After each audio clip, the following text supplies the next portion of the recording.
오늘 하나님께서 우리에게 주시는 말씀은 이사야 6장 1절에서 13절까지의 말씀입니다. 구약 974쪽에 있습니다.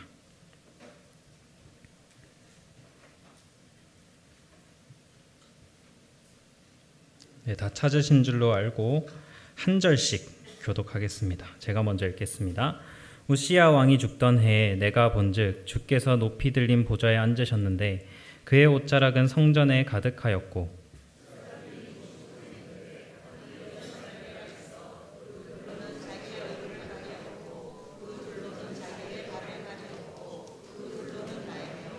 서로 불러 이르되 거룩하다 거룩하다 거룩하다 만군의 여호와여 그의 영광이 온 땅에 충만하도다 하더라.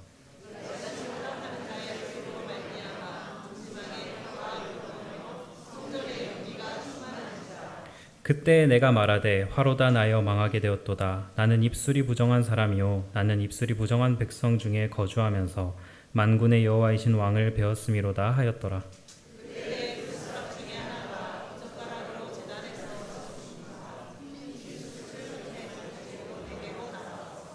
그것을 내 입술에 대며 이르되 보라 이것이 내 입에 닿았으니 내 악이 제하여졌고 내 죄가 사하여졌느니라 하더라.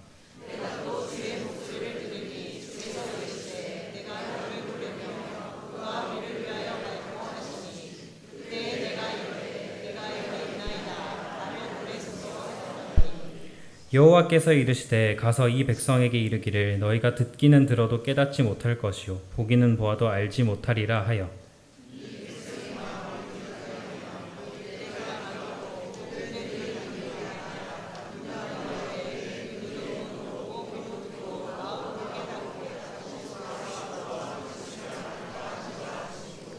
내가 이르되 주여 어느 때까지니이까 하였더니 주께서 대답하시되 성읍들은 황폐하여 주민이 없으며 가옥들에는 사람이 없고 이 토지는 황폐하게 되며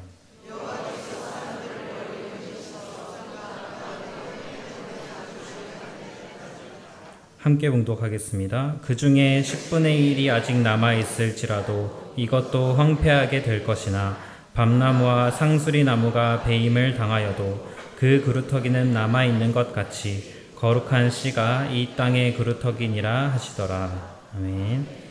우리 옆에 계신 분들과 이렇게 한번 인사해 볼까요? 옆에 계셔서 제 마음이 평안해집니다. 네, 옆에 계신 분의 얼굴이 참 평안을 선사하는 얼굴이죠. 그죠? 네. 청자년 연합 예배로 이렇게 함께 하니까 두 배로 평안해지는 것 같습니다. 여기 계신 모든 분들에게 이 세상이 줄 수 없는 하나님의 평화가 함께하길 바랍니다. 오늘 설교 제목이 소명자인데요. 여러분은 이 소명자라는 단어를 들으면 어떤 생각이 또 어떤 느낌이 드십니까? 뭔가 굉장히 비장하고 하나님으로부터 직통 계시를 받아서 저기 멀리 선교를 떠난다거나 내가 하던 모든 일들을 포기하고 신학교에 입학하는 것 같은 그런 느낌을 아마 떠올리실 것 같습니다. 그러니까 우리는 이 소명자라는 단어를 교회와 직접적으로 연관된 일로 떠올리기 쉽다라는 것이죠. 그러면 실제로 우리 기독교에서 말하는 소명이라는 것은 무엇일까요? 가장 쉽게 말해서 소명은 하나님의 부름을 받는 것입니다. 그런데 종교개혁자 깔뱅은 이 소명이 성직자 혹은 성직에만 해당하는 것이 아니다라고 말했습니다. 사람의 모든 직업과 노동은 모두 하나님의 부르심 아래에 있다고 주장한 것이죠. 우리가 한 번쯤은 들어봤을 이 직업 소명설에 관한 이야기입니다. 그런 의미에서 우리 그리스도인들은 모두 소명자입니다. 여기 계신 모두가 각자의 자리에서 하나님의 부르심을 받았습니다. 여러분이 살아가고 있는 그 일상의 현장이 바로 소명의 현장인 것이죠. 가정이건 직장이건 학교건 하나님이 부르셨기 때문에 여러분은 그곳에 있는 것이고 또 그곳에서 여러분에게 주어진 하나님의 일이 있습니다. 그것이 모든 그리스도인이 소명자가 되는 이유입니다. 오늘 본문의 말씀도 이 소명에 관해서 이야기하고 있습니다. 우리가 읽은 이 이사야 6장 말씀은요, 보통은 이사야의 소명장이라고 부릅니다. 그래서 오늘 말씀을 통해서 우리는 소명자란 어떤 존재인지에 대해서 배울 수 있습니다. 첫 번째로 소명자는 하나님의 주권 아래에 있는 사람입니다. 오늘 말씀은 이렇게 시작합니다. 우시야 왕이 죽던 해에 내가 본즉. 우리는 여기서 이 이사야가 부름받은 시기를 알 수 있습니다. 적힌 그대로 이 남유다의 우시야 왕이 죽던 해입니다. 이 부분을 그냥 쉽게 지나칠 수 있겠지만 이 한 문구로 우리는 이 당대의 분위기를 추측해 볼 수 있습니다. 왕정시대에서 왕의 권위라고 하는 것은 굉장히 큰 권위입니다. 여러분, 짐이 곧 국가다 하는 말 많이 들어보셨을 겁니다. 그만큼 이 왕정시대에서 왕이 가지는 상징성이라고 하는 건요, 지금 우리 대한민국이 가지는 헌법 그 이상일지도 모르겠습니다. 이 고대 사회에서 그래서 이 왕이라고 하는 존재는 언제나 항상 신격화됐습니다. 왕은 뭐 신의 선택을 받은 자 혹은 신의 아들 아니면 신 그 자체, 이렇게 신격화됐습니다. 그런 사회에서 왕이 죽은 겁니다. 국가가 무너지는 듯한 느낌을 받을 수 있다는 것이죠. 여러분, 민주사회를 살아가는 우리는 이 왕정시대의 그 느낌을 온전히 느끼긴 어렵겠으나 제가 아주 이것과 비슷하게 말할 수 있는 게 뭐가 있을까 좀 고민하다가 우리나라로 하면 박정희 전 대통령의 죽음, 박정희 전 대통령의 서거 사건이 좀 비슷하지 않을까 싶었습니다. 물론 저도 그 시대를 살아보진 않았으나 저희 부모님에게 들어보니까 그 당시에 마치 북한이 당장이라도 침략하지 않을까 하는 두려움이 있었다고 합니다. 그리고 많은 한국 현대사에 관련된 책들을 읽어보니까 온 국가가 울음바다였다고 묘사하고 시장통에 나가면 모두가 통곡을 하고 있었다, 이렇게 얘기를 하고 있었습니다. 그러니까 아마 거의 왕과 비슷한 권위로 오랜 기간 이 대통령직에 있었기 때문에 온 국가에 가해진 충격이 훨씬 컸던 것 같습니다. 왕정시대가 아님에도 그 정도의 충격을 받는데 하물며 이사야의 시대에는 어땠겠습니까? 이 국내 정세가 불안하다고 말해도 지나치지 않은 것이죠. 거기다가 더해서 이 우시야 왕이 죽던 해에는요, 이스라엘의 국제 정세 또한 좀 불안했습니다. 우시야 왕이 죽던 해와 비슷하게 아수르의 디글랏 빌레셀 3세가 즉위했기 때문입니다. 이 디글랏 빌레셀 3세는 아수르를 제국으로 만든 장본인입니다. 그러니까 이스라엘 입장에서는 우리를 통치하던 왕은 죽었는데 옆 나라, 옆 제국에서는 새롭고 강력한 왕이 등장한 겁니다. 이사야는 이 모든 정세를 깊이 이해하고 있었습니다. 그런 중에 하나님이 주시는 환상을 보게 되고 선지자로 부름을 받은 것이죠. 그리고 6장 이전, 우리가 오늘 읽은 6장 이전에 이사야 1장부터 5장까지의 내용을 보면 당시 이스라엘의 죄악들을 낱낱이 밝히고 있습니다. 1장 4절의 말씀을 제가 읽어드리겠습니다. 슬프다 범죄한 나라요, 허물진 백성이요, 행악의 종자요, 행위가 부패한 자식이로다. 그들이 여호와를 버리며 이스라엘의 거룩하신 이를 만홀히 여겨 멀리하고 물러갔도다. 아멘. 이어서 1장 23절 또한 읽어드리겠습니다. 내 고관들은 패역하여 도둑과 짝하며 다 뇌물을 사랑하며 예물을 구하며 고아를 위하여 신원하지 아니하며 과부의 송사를 수리하지 아니하는도다. 쉽게 말해서 지금 이스라엘은 하나님의 백성이라는 이름만 가지고 있을 뿐이지 실상은 정반대였다고 하는 겁니다. 결국 이 모든 상황을 종합하면 이렇습니다. 우시야 왕이 죽어서 국내 정세는 흉흉한데 국제적으로는 이웃 제국 아수르가 점점 팽창해오고 있는 겁니다. 거기서 이스라엘이 하나님을 잘 따르고 있었으면 모르겠으나 이스라엘은 그저 악행만을 저지르고 있었다라는 것이죠. 단 하나도 괜찮은 것이 없었습니다. 이러한 상황에서 이사야는 하나님이 보여주시는 환상을 보게 된 겁니다. 하나님이 계신 화려한 천상의 모습이 눈앞에 펼쳐지고요. 하나님의 영광이 가득했습니다. 그리고 하나님 주위의 천사들은 찬양을 부르고 있었죠. 이스라엘의 모습과 이 하나님의 모습을 비교해보면 정반대라는 것을 알 수 있습니다. 땅을 보면 악행과 죄악과 흑암이 가득한데 하나님을 보면 거룩과 영광이 가득한 것이죠. 그래서 이사야는 그 환상을 마주하고 5절에서 이렇게 고백합니다. 화로다 나여 망하게 되었도다. 나는 입술이 부정한 사람이요 나는 입술이 부정한 백성 중에 거주하면서 만군의 여호와이신 왕을 배웠음이로다. 화로다 나여 망하게 되었도다. 여러분, 여기서 이 망하게 되었도다 라는 말을 다르게 번역하면요, 침묵하게 되었다라는 말입니다. 모든 존재는 하나님을 마주하면 찬양할 수밖에 없습니다. 그 영광에 압도되기 때문에 자연적으로 찬양이 나온다라는 것이죠. 그런데 하나님을 마주한 상황에서 이사야는 침묵하게 되었다라고 고백하는 겁니다. 왜 그럴까요? 바로 그 이유를 자신이 부정하기 때문이라고 지금 말하고 있습니다. 그런데 조금 의아하지 않습니까? 이사야가 부정한 걸까요? 아닙니다. 이스라엘이 부정한 상황입니다. 흑암에 처한 건 이사야가 아니라 이스라엘이라고 하는 거죠. 그럼에도 이사야는 내가 부정한 상태다, 이런 고백을 하고 있다는 겁니다. 이것은 당대 사람들이 현대인들과는 다르게 개인적인 죄의식보다 민족적이고 국가적인 죄의식을 훨씬 더 중요하게 생각했기 때문입니다. 고대 사회에서는 내 개인의 죄도 물론 중요하지만 우리 민족이 저지르는 죄, 국가의 죄를 훨씬 중요하게 여겼다는 것이죠. 민족이 죄를 범하면 내가 죄를 범하는 것이고 우리 민족이 부정하면 내가 부정한 겁니다. 그래서 예수님 시대의 이스라엘에는 하나님의 영이 이스라엘을 떠났다라고 하는 표현이 만연했다라는 것이죠. 나를 떠났다 이것보다 하나님이 이스라엘을 떠났다, 이 표현이 그것을 잘 보여주고 있습니다. 바로 그 맥락에서 이사야는 화로다 나여 망하게 되었도다 고백하는 겁니다. 진심으로 내가 부정한 민족 가운데 있기 때문에 나도 부정하다 생각했던 것이죠. 하나님을 마주했지만 하나님을 찬양할 자격이 없는 겁니다. 그런데 6절과 7절을 보면 스랍들, 하나님의 천사들이죠. 이 천사들이 제단의 숯을 가지고 와서 이사야의 입에 갖다 댑니다. 이건 부정한 것을 없애는 정결 예식입니다. 그냥 둔다면 도저히 하나님을 찬양할 수 없는 존재가 인간입니다. 이사야도 마찬가지였겠죠. 그런 이사야를 소명자로 만든 것은요, 이사야의 의지가 아니라 먼저 이사야를 정결케 하신 하나님의 은혜라는 겁니다.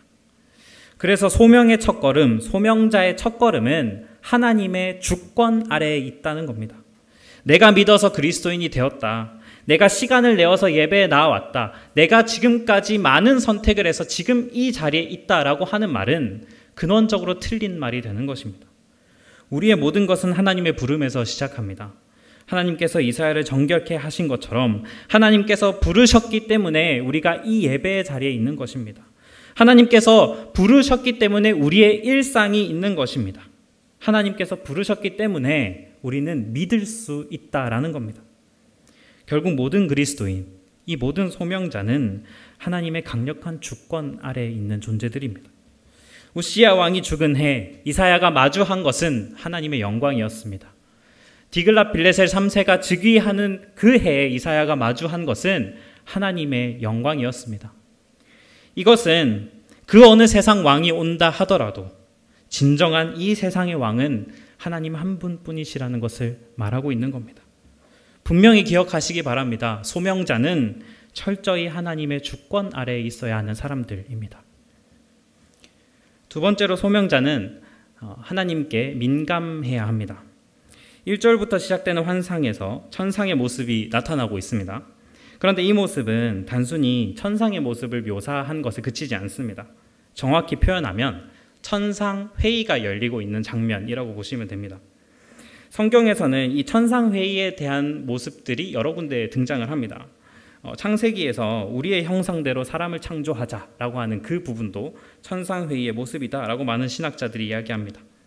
그러니까 지금 이사야는 이 환상을 통해서 하나님과 천상의 존재들이 회의하고 있는 장면을 보게 되었다는 것이죠. 그 회의에는 주제가 있습니다. 8절의 말씀 한번 보시기 바랍니다.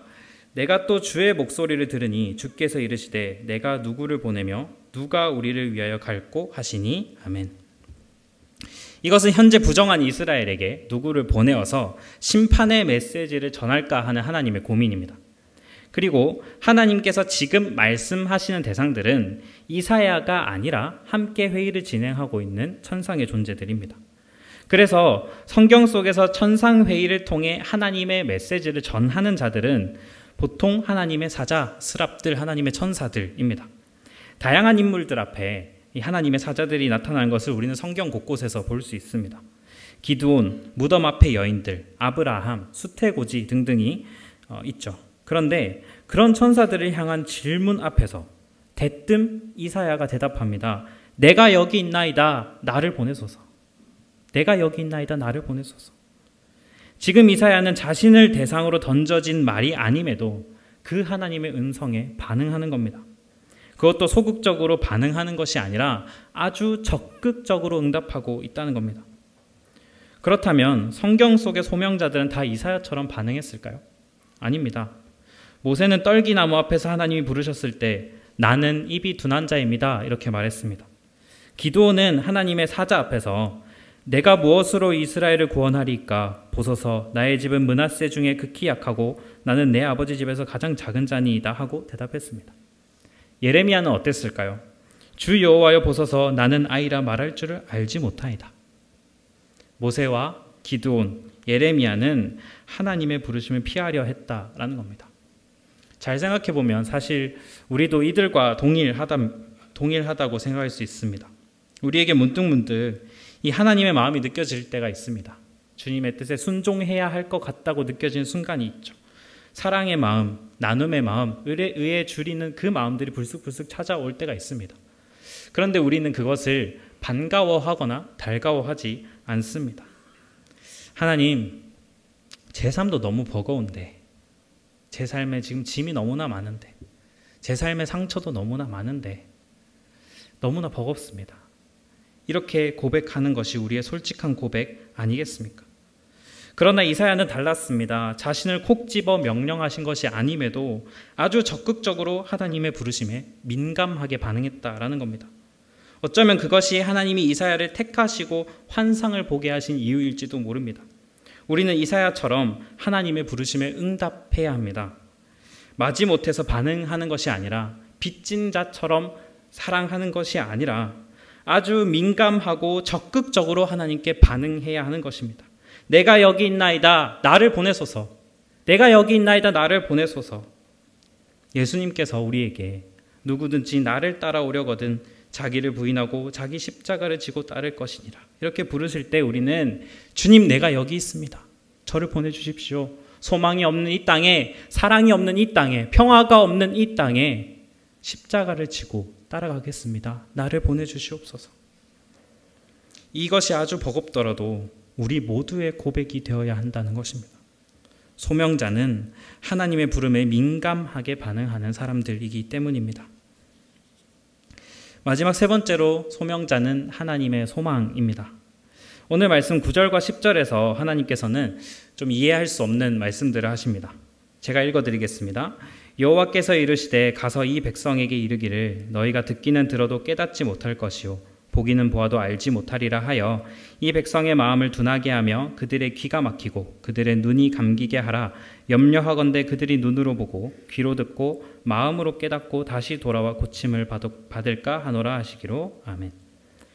이 말씀이 무슨 말이죠? 이사야를 패역한 이스라엘에게 보내시면서 그들의 마음을 둔하게 하고 그들의 귀를 막고 그들의 눈이 감기게 하라고 말씀하고 계신 겁니다. 이것은 마치 하나님께서 이스라엘을 구원할 마음이 아예 없으시다는 것처럼 보입니다. 기본적으로 예언자를 보내는 이유는 돌이키게 하는 데 있습니다. 그 목적과 정반대의 말씀을 지금 하고 계시는 것이죠. 깨닫지 못하게 하시려면 예언자를 보내지 않으면 됩니다. 이 난해한 부분을 우리는 두 가지로 해석할 수 있습니다. 하나는 하나님께서 이사야가 마주하게 될 현실을 미리 말씀하고 계신다는 겁니다. 하나님이 보내신 예언자 이사야이지만 이사야가 아무리 하나님의 메시지를 전한다고 해도 그가 마주하게 될 현실은 귀를 막고 눈을 감은 백성들이라는 겁니다. 이스라엘 백성들은 아예 하나님의 메시지를 들을 수 있는 상태가 아니라는 것이죠. 하나님과의 관계가 너무 멀어져 있기 때문입니다. 그들이 다시 돌아와 고침을 받을까 하신다는 말씀은 끔찍한 죄악과 절대로 함께할 수 없는 거룩한 하나님을 나타내고 있다는 겁니다. 그들이 돌아온다면 고침을 받겠지만 막상 가서 그들의 현실을 마주한다면 그들을 향한 하나님의 심판 의지가 전혀 꺾일 수 없다라는 겁니다. 또 다른 하나는 이사야의 선포 내용 자체가 그들의 귀를 막고 눈을 가리는 이야기이기 때문입니다. 아까 말씀드린 것처럼 이스라엘의 국내 정세와 국제 정세는 좀 암울한 상황이라고 했었습니다. 그런데 패역한 이스라엘 백성들 중에 고관들과 배가 부른 자들은 그것에 전혀 관심이 없었습니다.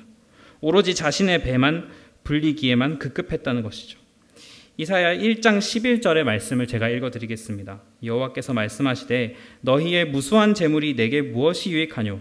나는 순양의 번제와 살진 짐승의 기름에 배가 불렀고 나는 숫송아지나 어린 양이나 순염소의 피를 기뻐하지 아니하노라. 아멘. 무수한 재물을 말하고 있습니다. 그만큼 배부른 사람은 재산이 넘쳐났던 겁니다. 그리고 그들은 당장 자기의 배가 부르니까 아주 평화로운 시대다 착각하면서 살아가고 있었다는 거죠. 그런 이들에게 심판의 메시지는 결코 들릴 리가 없습니다. 오히려 이사야를 무시하고 손가락질했겠죠. 지금 내가 이렇게 풍요로운데, 내가 지금 무수한 재물을 드리면서 제사를 드리고 있는데 도대체 고아와 과부를 섬기라니, 심판이 임한다니 아주 바보 같은 소리를 한다면서 손가락질하지 않았겠습니까? 이들의 이러한 죄악은 거룩한 하나님의 심판 결정을 더욱 강하게 만든다는 겁니다.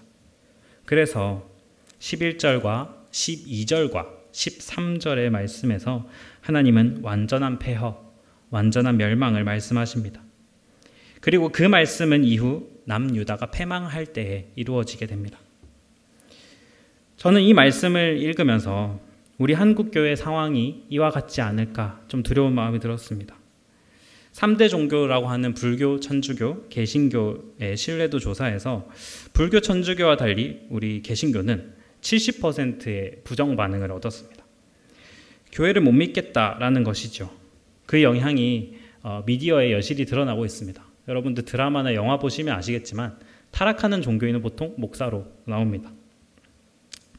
우리 교회가 예배를 잘 드리고 있지 않은 걸까요? 아닙니다. 전 세계 모든 곳을 통틀어서 한국 교회만큼 예배 많이 드리는 교회 없을 겁니다. 무수한 재물을 드리고 있다고 자부하는 그 이스라엘의 모습이 한국 교회에 겹쳐 보일 때가 있다는 것이죠. 그 결과인지는 모르겠으나 교세가 줄어드는 것을 직접 보게 되고 많은 교회들이 문을 닫고 힘을 잃어가는 것을 우리는 목도합니다. 우리는 소망을 어디서 찾을 수 있을까요? 우리의 소망은 어디서 찾을 수 있을까요? 13절의 말씀을 읽겠습니다. 그 중에 10분의 1이 아직 남아있을지라도 이것도 황폐하게 될 것이나 밤나무와 상수리나무가 배임을 당하여도 그 그루터기는 남아있는 것 같이 거룩한 씨가 이 땅의 그루터기니라 하시더라. 아멘. 여러분, 군인들은 짧은 머리를 유지해야 합니다. 멋있는 헤어스타일을 포기하고 머리를 밀어야 한다는 거죠. 그 이유는 머리카락이 짧아야 전투 중에 난 상처를 빠르게 캐치하고 치료할 수 있기 때문입니다. 군인들에게 있어 긴 머리카락은 거추장스러운 것일 뿐이죠. 이것처럼 어쩌면 우리 한국교회의 상처도 이제야 드러나고 있는 것일지도 모릅니다. 거추장스러운 것들이 거치고 진짜 치료해야 될 곳이 무엇인지 점점 드러나고 있다는 것이죠. 하나님의 심판은 언제나 다시 세우기 위한 소망으로 통합니다. 그리고 그 소망이 바로 하나님의 부름에 응답하여 살아가는 소명자 여러분이라는 겁니다. 밤나무와 상수리나무가 배임을 당하여 그 그루터기는 남아있는 것 같이 거룩한 씨가 이 땅의 그루터기니라. 이 시간 함께하고 계신 소명자 여러분, 밤나무와 상수리나무가 베이더라도 그 그루터기는 남아있습니다. 그리고 하나님께서는 여러분을 그 그루터기로 부르셨습니다. 사랑하는 보광의 공동체 여러분, 소명자인 여러분은 하나님의 주권 아래에 있어야 합니다. 하나님에게 민감하게 반응해야 합니다. 그리고 여러분은 하나님의 소망이 되어야 합니다. 이 시간 하나님의 은혜를 입은 이사야처럼 우리 모두가 거룩한 하나님의 소명자 되길 간절히 소망합니다. 하나님께서는 여러분을 사용하셔서 거룩한 씨앗 삼으시고 이 땅을 다시 회복시키실 것입니다. 이번 한 주도 소명자의 정체성으로 굳건히 승리하시기를 바라겠습니다.